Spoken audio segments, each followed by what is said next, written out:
আমাদের যুদ্ধ শেষ হয় নাই, আমরা এখনো রাজপথ ছাড়ি নাই। তোমরা বাংলাদেশকে মগের মূল্য পেয়েছো নাকি? না আমরা তোমাদের কাছে দেশকে ইজারা দিয়েছি? আমি এই দেশের সন্তান, আমরা এই দেশে জন্মগ্রহণ করেছি, এই দেশ আমার, এই দেশ সুন্দর করার দায়িত্ব আমাদের।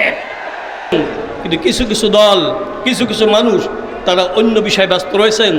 অতি তাড়াতাড়ি চাঁদাবাজিকে কীভাবে বৈধতা দিবে, অতি তাড়াতাড়ি দুর্নীতিকে বৈধতা দিবে, এর জন্য তারা ব্যস্ত হয়ে পড়েছে। আমরা ব্যস্ত হয়েছি দেশকে গড়বার জন্যে।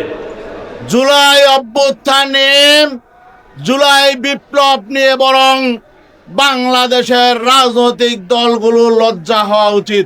কারণ রাজনৈতিক দলগুলোর ব্যর্থতার জন্যেই জুলাই অভ্যুত্থান হয়েছে। মানুষ খুনের কাহিনী, সম্পদ লুণ্ঠনের কাহিনী, কোন মানুষ যার মধ্যে মানবতা আছে, মনুষ্যত্ববোধ আছে, দেশপ্রেম আছে, তার পক্ষে এই পৈশাচিক কার্যকলাপ করা কিন্তু এই সম্ভব না। 16 বছরের ডাইনি উড়াল দেওয়ার জন্য প্রস্তুতি নিচ্ছে, আমরাও প্রস্তুতি নিচ্ছিলাম।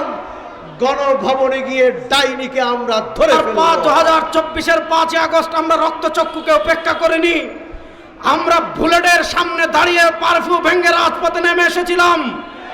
এই নতুন বাংলাদেশেও কোনো রক্তচক্ষুকে আমরা উপেক্ষা করব না।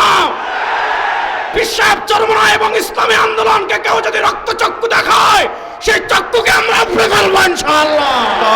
53 বছরে বারবার স্বৈরাচার ক্ষমতায় যাবে, আর আন্দোলন রক্তের মাধ্যমে তাদেরকে হটিয়ে মানুষের অধিকার আদায়ের জন্য এই দেশের মানুষকে রক্ত দিতে হবে।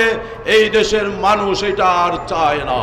একটি বৈষম্য মুক্ত বাংলাদেশ দেখার প্রত্যাশা নিয়ে বুলেটের সামনে আমরা রাজপথে দাঁড়িয়েছিলাম। রক্তচক্ষুকে উপেক্ষা করে আমরা রাজপথে অবস্থান করেছিলাম, আন্দোলন করেছি, সংগ্রাম করেছি, স্লোগান দিয়ে